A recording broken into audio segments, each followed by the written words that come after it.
গত জুমায় আয়াতে কারিমায় তাফসীর আলোচনা করেছিলাম, তার ধারাবাহিকতায় আজকে আলোচনা করবে ইনশাআল্লাহ। আল্লাহ রাব্বুল আলামিন নবী করিম সাল্লাল্লাহু আলাইহি ওয়াসাল্লামকে এই জমিনের মধ্যে সবচেয়ে বড় নিয়ামত দিয়েছেন কোরআনুল কারীম। কি নাম? কোরআনুল কারীম। বিশাল একটা নিয়ামত। শুধু তাই নয়, তাকে নবী হিসেবে ঘোষণা করেছেন এবং আখিরাতে আল্লাহ রাব্বুল আলামিন বান্দা যখন মুসিবতের মধ্যে থাকবে, হাবুডুবু থাকবে, সন্তান বাবাকে চিনবে না, এমন অবস্থায় ঘটে যাবে। এমত অবস্থায় হাসরের ময়দানে মানুষ আর্তনাদ করতে থাকবে, সবাই পানি পানি করতে থাকবে, এক গ্লাস পানির জন্য আর্তনাদ করতে থাকবে, চিল্লাপাল্লা করতে থাকবে। পুরো হাসরের ময়দানে এক বিশাল করুণ দৃশ্য। করুণ অবস্থায় সন্তান, মা সন্তানকে এত ভালোবাসেন, মহব্বত করে, কিন্তু কাল কিয়ামতের ময়দানে ওই মা সন্তানকে পাশ কেটে চলে যাবে। বাবা কত কষ্ট করে লেখাপড়া শিখিয়েছেন, ধন সম্পদ রেখেছেন ছেলের জন্য, সন্তানের জন্য, কাল কিয়ামতের ময়দানে ওই সন্তান বাবাকে পাশ কেটে চলে যাবে। কি বলেন? পাশ কেটে চলে যাবে। এমন অবস্থায় ভাই ভাইকে চিনবে না, শ্বশুর তার জামাইকে চিনবে না, মা তার সন্তানকে চিনবে না।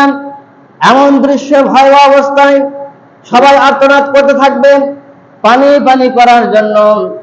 একমাত্র আল্লাহ রাব্বুল আলামিন জনাবে মুহাম্মদুর রাসূলুল্লাহ সাল্লাল্লাহু আলাইহি সাল্লামকে হাউজে কাউসার দান করেছেন।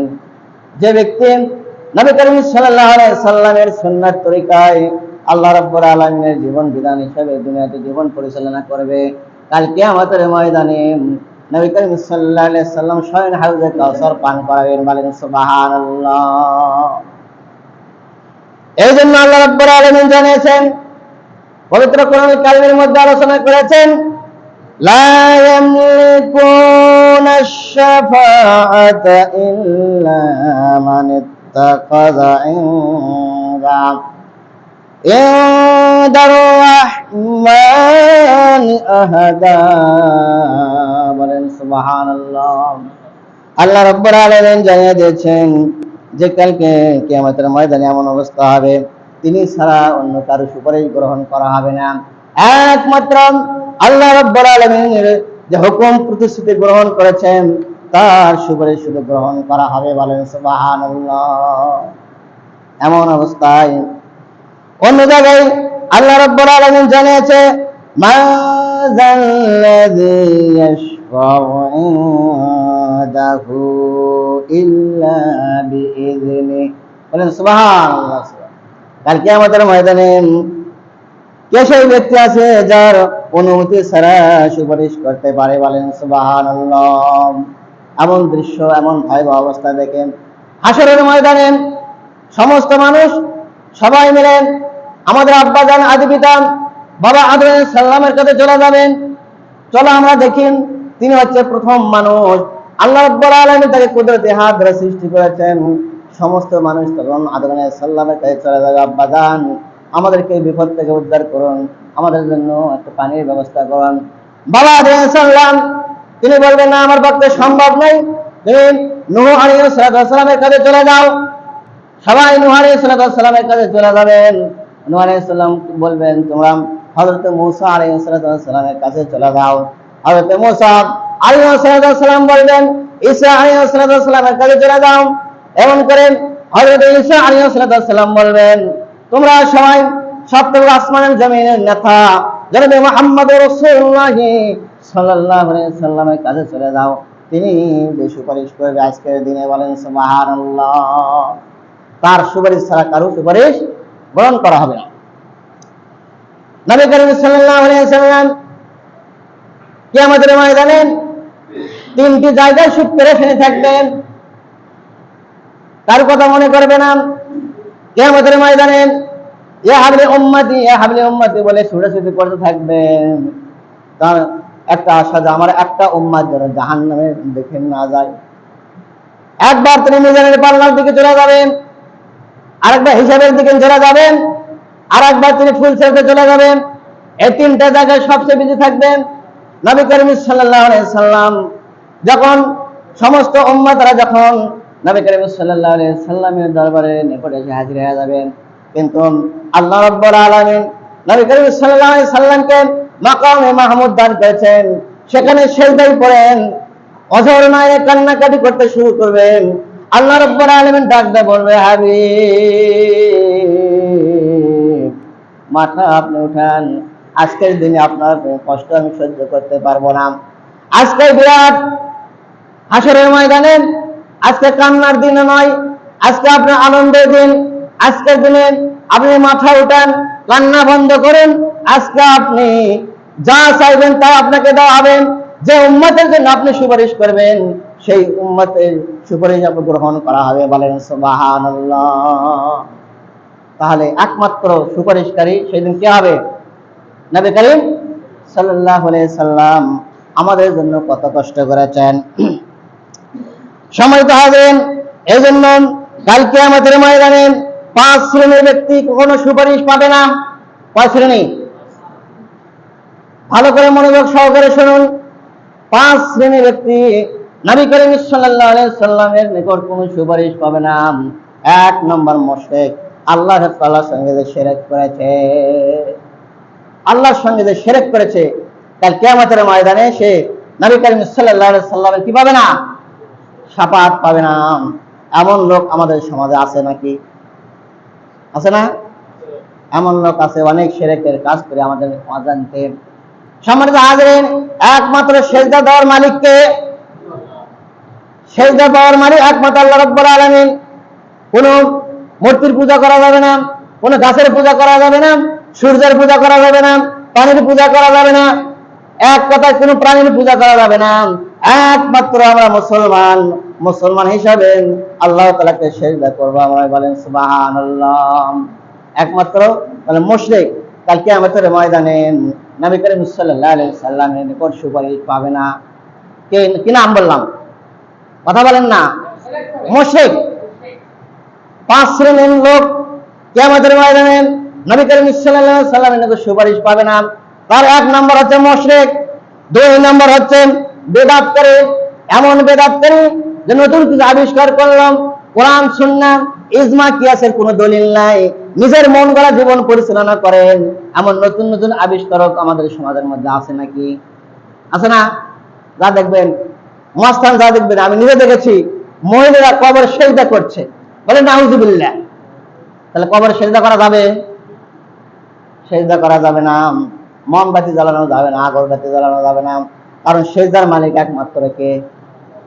আল্লাহ রাব্বুল আলামিন। তাহলে 2 নম্বর কি বললেন? বেদাতকারী, নতুন কিছু আবিষ্কার করে। 1 নম্বর মুশরিক, 2 নম্বর বেদাতকারী, 3 নম্বর বলা আছে এমন শাসক জুলুম করেছেন। এমন শাসক আছে না? তার সমাজের লোকদের উপর জুলুম করেন, অত্যাচার করেন, অন্যায়ভাবে সম্পদ লুণ্ঠন করেন, টাকা পয়সায় মারা খায়। আছে নাকি? এমন শাসক যে জুলুম করেছেন, কাল কিয়ামতের ময়দানে নবী করিম সাল্লাল্লাহু আলাইহি সাল্লামের কোনো শাফাআত গ্রহণ করবে না। সম্মানিত হাজিরিন, 4 নম্বর বলা হয়েছে বারবার বাড়াবাড়িকারী ব্যক্তি, অর্থাৎ নিজের যে দোষ করেছেন, নিজের দোষকে ঢেকে রেখে এই দোষটা অন্যের ঘাড়ে চাপিয়ে দেয়। এমন লোক আছে নাকি? আছে না সমাজে?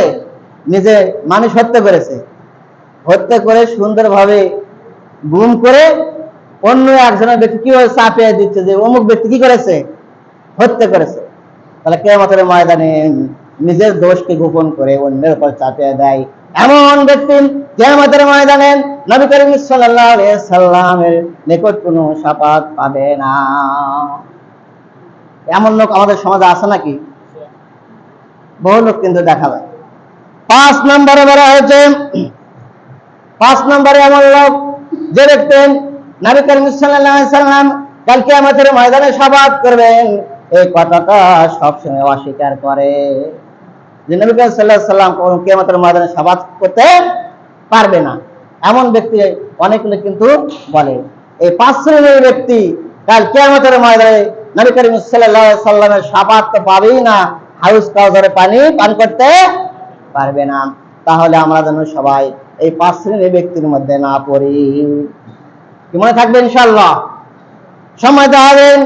আর 5 শ্রেণীর ব্যক্তি কাল কিয়ামতের ময়দানে নবী করিম সাল্লাল্লাহু আলাইহি সাল্লাম শাফাআত করবেন, হাউজে কাউসার পান করবেন, বলেন সুবহানাল্লাহ। এমন ব্যক্তি নবী করিম সাল্লাল্লাহু আলাইহি সাল্লাম বলেছে, যে ব্যক্তি আমার কালিমা মধুর কালিমা পড়েন, ঈমান গ্রহণ করবেন, লা ইলাহা ইল্লাল্লাহু মুহাম্মাদুর রাসূলুল্লাহ, বলেন সাল্লাল্লাহু আলাইহি ওয়াসাল্লাম। যে কালিমা পড়ে আমার প্রতি ঈমান আনবে, আল্লাহ তাআলার প্রতি ঈমান আনবে, সেই কাল কিয়ামতের ময়দানে কিভাবে শাফাআত পাবে? আমার হাউজে কাউসারের পানি তাকে আমি কি করাবো? পান করাবো। 2 নম্বরে বলা হয়েছে মুয়াজ্জিন সাহেব। মুয়াজ্জিন যখন আল্লাহু আকবার বলে আযানের ধ্বনি যখন উচ্চারণ করবেন, উচ্চারণ করার সঙ্গে সঙ্গে আযানের বাক্যে কি দেবে? উত্তর দিবে আল্লাহু আকবার, আল্লাহু আকবার। সমস্ত বাক্যের অ্যানসারটা দিয়ে দেবেন। আযান শেষ হওয়ার সাথে সাথে একটা দোয়া আছে নাকি? একটা দোয়া রয়েছে, নবী করিম সাল্লাল্লাহু আলাইহি সাল্লামের প্রতি দরুদ সালাম, এমন দোয়া পাঠ করবেন, কাল কিয়ামতের ময়দানে নবী করিম সাল্লাল্লাহু আলাইহি সাল্লাম সেই ব্যক্তি শাফাআত করবেন এবং হাউজে কাউসার তারাকে পান করার সুযোগ দিবেন, বলেন সুবহানাল্লাহ। তাহলে আমরা আযান যখন শুনবো, সমস্ত পৃথিবীর সমস্ত কাজ কি করব? কথা বন্ধ করব, বন্ধ করে অন্তত আযানের জবাব দেব। সময় দেখাবেন। 3 নম্বর বলা হয়েছে, সবচেয়ে বেশি যে ব্যক্তি নবী করিম সাল্লাল্লাহু আলাইহি সাল্লামের উপরে দরুদ এবং সালাম পেশ করে, বলেন সুবহানাল্লাহ। দরুদ এবং সালাম বেশি বেশি পাঠ করলে লাভ আছে না লস? শুধু লাভ নাই, কাল কিয়ামতের ময়দানে নবী করিম সাল্লাল্লাহু আলাইহি সাল্লাম শাফাআত করবেন এবং নিজে হাতে হাউজে কাউসার পান করাবেন, বলেন সুবহানাল্লাহ। হাউজে কাউসার একবার যে ব্যক্তি পান করবে, জান্নাতে যাওয়ার আগ পর্যন্ত তার ক্ষুধা তৃষ্ণা বলতে কিছুই থাকবে না। এমন ভয়াবহ দৃশ্য অবস্থা। 4 নম্বর ঘটনা, 4 নম্বর হলো যে ব্যক্তি নবী করিম সাল্লাল্লাহু আলাইহি সাল্লামের মহব্বত আর ভালোবাসায় মদিনায় মুনওয়ারে চলে যাবেন এবং সেখানে বসবাস করবেন এবং দোয়া করবেন, হায় আল্লাহ তাআলা, আমি যেন মদিনায় মুনওয়ারাতে যেন ইন্তেকাল করতে পারি এবং সেখানে যেন আমার জান্নাতুল বাকি কি হয়, কবরস্থান হয়। এই ব্যক্তি কাল কিয়ামতের ময়দানে নবী করিম সাল্লাল্লাহু আলাইহি সাল্লাম বলেছেন, কিয়ামতের ময়দানে তার জন্য আমি সুপারিশ করব এবং হাউজে কাউসারকে পান করাবো, বলেন সুবহানাল্লাহ। তাহলে পৃথিবীর মধ্যে সবচেয়ে সম্মানিত জায়গা কোনটি? স্থানের নাম কি? শাহে মদিনা। কারণ শাহে মদিনায় নবী করিম সাল্লাল্লাহু আলাইহি সাল্লাম বলেছেন যে মা বাইতি মিম্বরি, অর্থাৎ নবী করিম সাল্লাল্লাহু আলাইহি সাল্লামের রওজা মোবারক থেকে শুরু করে মেম্বার পর্যন্ত জান্নাতুল ফেরদৌস, বলেন সুবহানাল্লাহ। ও হাউজে কাউসার হচ্ছে মেম্বারের নিচে। পৃথিবীর কোন জায়গাতে নবী করিম সাল্লাল্লাহু আলাইহি সাল্লাম বলেন জান্নাতুল ফেরদৌস? কি বলেন? বলে নাই। একমাত্র শাহে মদিনায় কে বলেছেন, বলেন সুবহানাল্লাহ। নবী করিম সাল্লাল্লাহু আলাইহি সাল্লামের মহব্বত আর ভালোবাসায় যে মদিনা মুনওয়ারা কি করবে? বসবাস করবে, এখানে সেখানে ইন্তেকাল করবে, কাল কিয়ামতের ময়দানে নবী করিম সাল্লাল্লাহু আলাইহি সাল্লাম তার জন্য কি করবেন? শাফাআতের দায়িত্ব নেবেন, বলেন সুবহানাল্লাহ। 5 নম্বরে নবী করিম সাল্লাল্লাহু আলাইহি সাল্লাম বলেছেন, আমার উম্মতের মধ্যে যারা পরিমাণ যখন ঈমানদার থাকবে, ঈমান থাকবেন, আমার কোন উম্মত যখন গুনাহগার তো অবশ্যই গুনাহগার। এমন গুনাহগার উম্মত যারা পরিমাণ ঈমান নিয়ে যে কবরে যাবে, কাল কিয়ামতের ময়দানে আমি রাসূল সাল্লাল্লাহু আলাইহি সাল্লাম ওই উম্মতকে আমি সুপারিশ করে জান্নাতে পৌঁছে দেব, বলেন সুবহানাল্লাহ। তাহলে কাল কিয়ামতের ভয়াবহ দৃশ্য, কি মর্মান্তিক ঘটনা, একটু চিন্তা করা উচিত কিনা? আমাদের গবেষণা করার দরকার আছে কিনা? অবশ্যই আছে। কারণ সেই দিন এমন দৃশ্য হবে, কেউ কারো দিন তাকানোর কোনো সুযোগ থাকবে না। সময় তো হবে, এই জন্য সবচেয়ে বেশি সুপারিশ করি জনাবে মুহাম্মদ রাসূলুল্লাহ সাল্লাল্লাহু আলাইহি সাল্লাম। তারপরে নবী করিম সাল্লাল্লাহু আলাইহি সাল্লাম বলেছেন, আমার উম্মতের মধ্যে কিছু সুপারিশকারী ব্যক্তি আছে, বলেন সুবহানাল্লাহ। তিনি বলেছেন, এই জমিনের মধ্যে আল্লাহ যারা ওলি রয়েছেন, আলেমগণ রয়েছেন, এমন ব্যক্তি সে যদি জান্নাতি হয়ে যায়, জান্নাতি হওয়ার সঙ্গে সঙ্গে ওই আল্লাহর ওলিটা, ওই আলেমটা জাহান্নামী কোনো ব্যক্তিকে আত্মীয় স্বজনের মধ্যে সেই ব্যক্তিকে সুপারিশ করে জান্নাতে নিয়ে যেতে পারে। বলেন সুবহানাল্লাহ। তাহলে আল্লাহর ওলি আলেমের দরকার আছে কিনা? যেহেতু নবী করিম সাল্লাল্লাহু আলাইহি সাল্লাম বলেছেন আল উলামা ওয়ারাসাতুল আম্বিয়া, উলামাগণ নবী করিম সাল্লাল্লাহু আলাইহি সাল্লামের কি ওয়ারিস। কাল কিয়ামতের ময়দানে কোন আল্লাহর ওলি যদি আলেম যদি জান্নাতি হয়ে যায়, তখন এই ব্যক্তি কি করতে পারবে? তার আত্মীয় স্বজনকে যারা জাহান্নামে চলে গেছে এমন ব্যক্তিকে জান্নাতে সুপারিশ করতে পারে। বলেন সুবহানাল্লাহ। এরপরে বলা হয়েছে যে ব্যক্তি আল্লাহর রাস্তায় জিহাদ করেছেন, সংগ্রাম করেছেন, জান দিয়েছেন, প্রাণ দিয়েছেন, তাজা রক্ত ঢেলে দিয়েছে, শহীদটা কাল কিয়ামতের ময়দানে যখন জান্নাতে যাবে তখন খুঁজতে থাকবে আমার আত্মীয়ের মধ্যে কোনো ব্যক্তি জাহান্নামে গেছে নাকি দেখি। এমন জাহান্নামী ব্যক্তিকে সুপারিশ করে এমন জাহান্নামী ব্যক্তিকে সুপারিশ করে জান্নাতে নিয়ে যায়। বলেন সুবহানাল্লাহ। কারণ জিহাদ করেছে কার জন্য? আল্লাহর সন্তুষ্টির জন্য। পৃথিবীর কোন লোক দেখানোর জন্য কোনো জিহাদ করে নাই। যদি জমিনের মধ্যে মানুষ দেখানোর জন্য জিহাদ করত, তাহলে অন্য হাদিসে রয়েছে তাকে আল্লাহ রাব্বুল আলামিন ফেরেশতার মাধ্যমে জাহান্নামে পাঠিয়ে দিবে। তাহলে ইবাদত বন্দেগী আমল করতে হবে কার খুশির জন্য? আল্লাহ পাকের খুশির জন্য। তাহলে আমরা যে আলেম হব, আলেমটা কাকে খুশি করার জন্য হব না লোক দেখানোর জন্য হব? লোক দেখানো আমল আল্লাহর দরবারে বিন্দু মাত্র কবুল করা হবে না। তারপরে বললাম সুহাদায় শহীদ ব্যক্তি কাল কিয়ামতের ময়দানে সুপারিশ করে জান্নাতে নিয়ে যাবে। এরপরে বলা হয়েছে হাজী সাহেব, একজন হাজী সাহেব 400 ব্যক্তিকে জাহান্নামী ব্যক্তিকে সুপারিশ করে জান্নাতে নিয়ে যাবে। বলেন সুবহানাল্লাহ। তার কি ধরনের হাজী সাহেব আমাদেরকে হতে হবে? তার লোক দেখানো হজ করা যাবে? লোক দেখানো হজ করা যাবে না। লোকে আমাকে আলহাজ বলবে, কি বলেন? নামের আগে আলহাজ না লিখলে মন খারাপ, এমন লোক আছে নাকি? এমন লোক কিন্তু আছে, যেহেতু আল্লাহ তাকে সম্পদ দিয়েছেন, এই সম্পদের কারণে সে হজ করেছেন, খানায় কাবা তওয়াফ করেছেন, নবী করিম সাল্লাল্লাহু আলাইহি সাল্লামকে রওজা মুবারকে কি করেছে? জিয়ারত করেছেন, বেগুন মাসুম হয়ে দুনিয়ার মধ্যে রয়েছেন। এমন ব্যক্তি কাল কিয়ামতের ময়দানে 400 ব্যক্তিকে সুপারিশ করে জান্নাতে নিয়ে যায়। বলেন সুবহানাল্লাহ। তাহলে মনের মধ্যে, কলবের মধ্যে যারা পরিমাণ অহংকার থাকা যাবে না। যেন হজ করেছে লোক আমাকে হাজী সাহেব বলবে, কি বলেন? কখনোই কিন্তু আনা যাবে না। এরপরে কাল কিয়ামতের ময়দানে একজন হাফেজ সাহেব 10 জন ব্যক্তি সুপারিশ করে জান্নাতে নিয়ে যায়। বলেন সুবহানাল্লাহ। তাহলে যখন আমরা হাফেজ হব, তাহলে কার সন্তোষের জন্য হাফেজ হব? আল্লাহর সন্তোষের জন্য। যদি লোক দেখানোর জন্য হাফেজ সাহেব আমাকে বলবে, হাফেজ সাহেব, মনের মধ্যে যে যারা পরিমাণের অহংকার চলে আসে, আমি একজন হাফেজ সাহেব, এই সমাজের মধ্যে আমার সবচেয়ে তাকাব্বরে, এমন হাফেজ আছে না? এমন হাফেজ কিন্তু আছে, এমন দাওরা আছে, এমন টাইটেল পাশে মৌলবী আছে, সমাজের মধ্যে আমি সবচেয়ে বেশি জানি, আছে কিনা?